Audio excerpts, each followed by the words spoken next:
Sometimes we become pessimistic about the future, and maybe more specifically, we become pessimistic about our ability to change the future, about our ability to create change in general, right? Whether that be in our own lives or whether it be in the missions, visions, purpose, calling, all the things that we are involved in, right?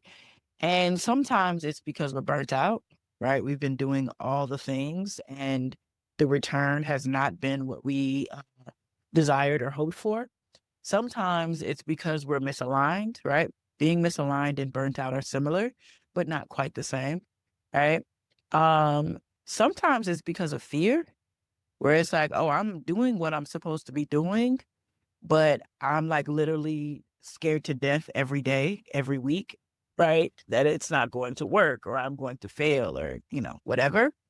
And sometimes it's because of the things that are happening around us, right? So there's no shortage of looking anywhere in our societies, be it political, be it economic, be it our local communities, et cetera, et cetera.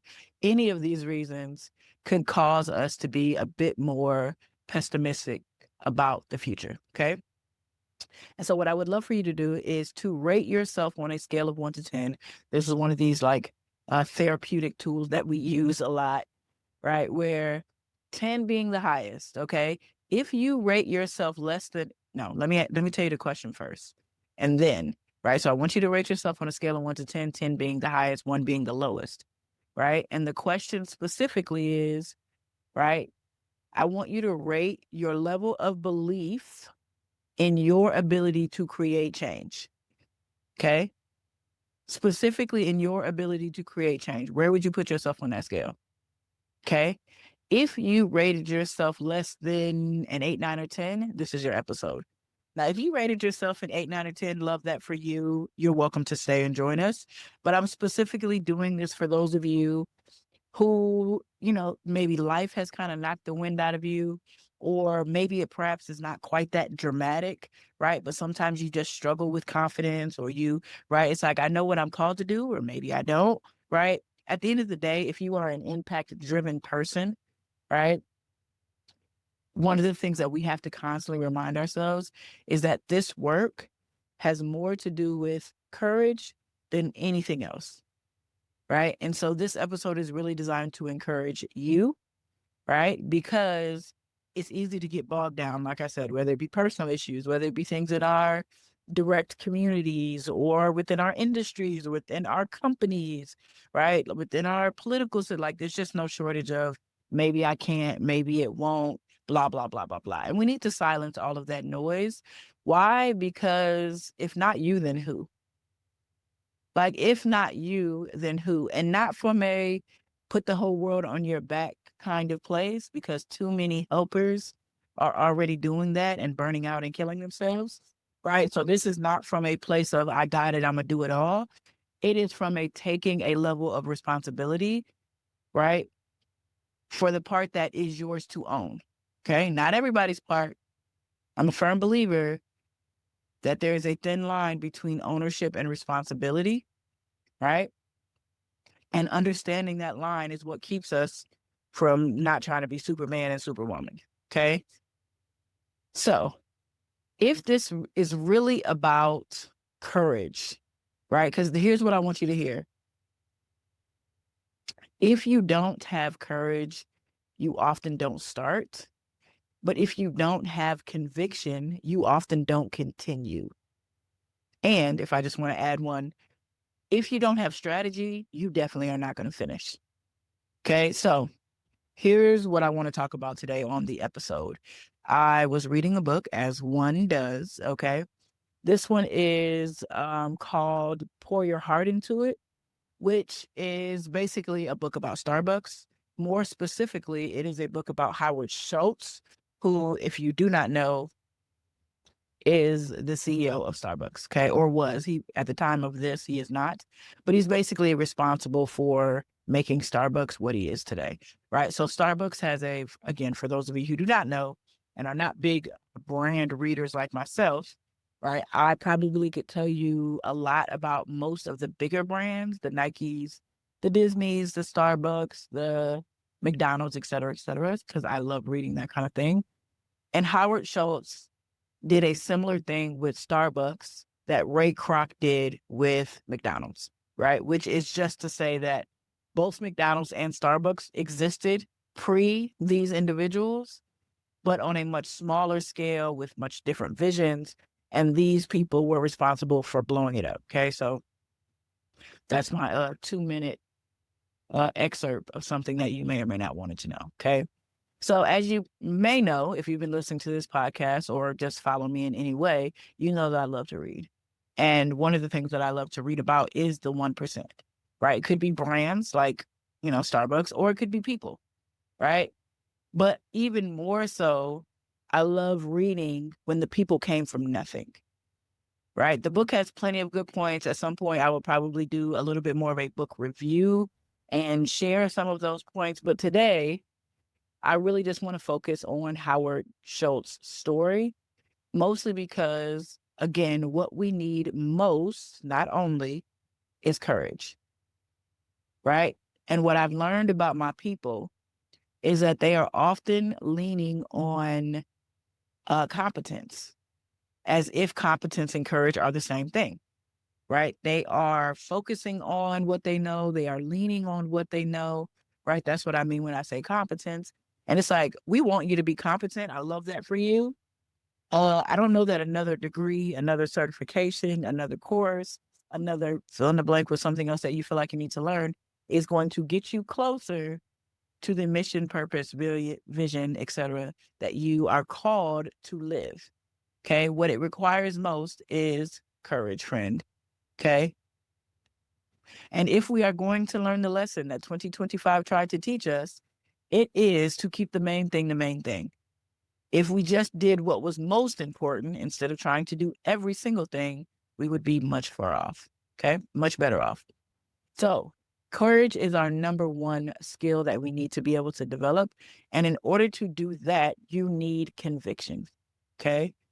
Right. History was not changed because of laws or because of time or because it was changed by people. Okay. So, here's my snapshot, the small piece of the book that I'm going to share about Howard Schultz. So, the thing that's interesting about him is that he grew up in what I would consider to be very meager at best, if we were just going to give him, a little leeway. Meager at best, right? He grew up in, it wasn't Brooklyn. Let me just make sure, because I will make up something. If y'all, listen, it'll be close, but it'll be made up. Nope, he was definitely, see, I was right. I take good notes.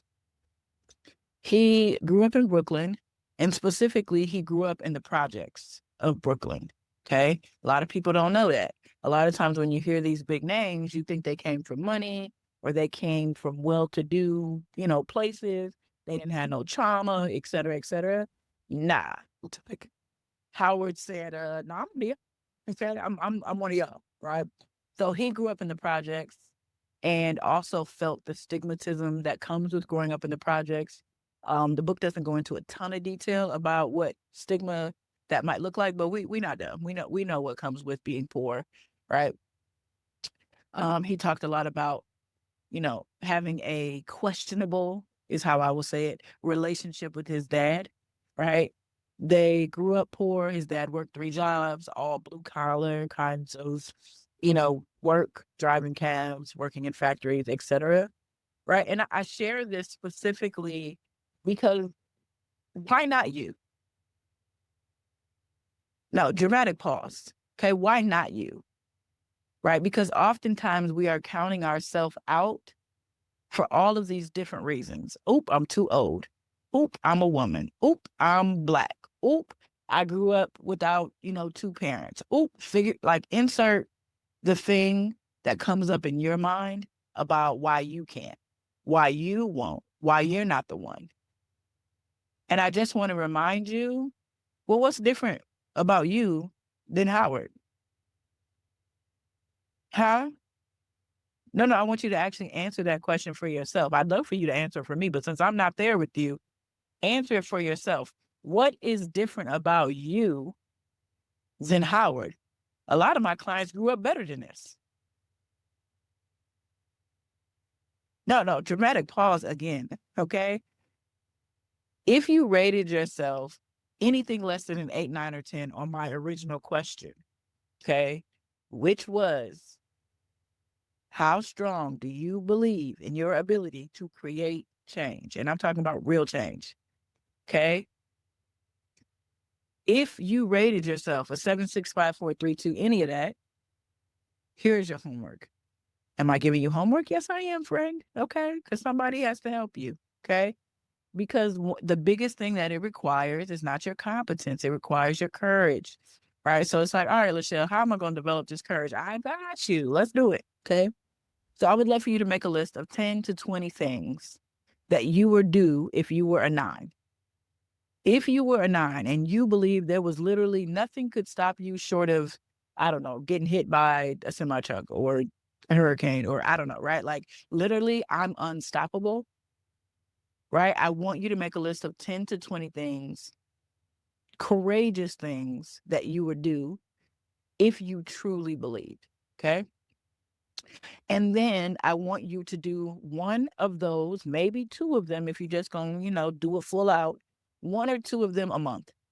Why? Because you can do scary shit once a month, right? This is not an everyday kind of thing. That's too much for us, typically in the beginning anyway, right? And bonus points, not necessarily required at this particular stage, but bonus points if the 10 to 20 things on your list are connected to your North Star. Now, if you don't know what your North Star is, that's a whole different podcast episode. Look at the link in the show notes. It'll support you, okay? But if you can connect it to your North Star, even better, okay? Because the goal is that when we take action, it moves us closer to the thing that we desire. And the thing that we desire should be a very clear destination, okay? I also want you to make it visible. These 10 things, these 12 things that you are going to do over the next however many months, put them on a sticky note. Make them visible in some way, shape, or form. Part of the reason why you're not doing nothing or you're not doing the courageous things, is probably the way I want to say it, because you're doing stuff. It's because it's in a notebook. It's in a Google Doc. It's in the notes on your phone. We need that thing to be visible. All 12 of them. Is it going to look crazy for you to have 20 sticky notes on the back of your door? Sure it is. We don't care though. We after something, right? We're after becoming the version of ourselves that we need to be. We're after the change that we've been called to make. And that's going to look a little weird at times. Okay. So if your husband or your kids or whoever sees your little sticky notes, tell them, go on now, mind your business. I'm working on something. Okay. So make it visible because it will help you, right? You need conviction in order to have more courage. Okay. So remind yourself of who the fuck you are.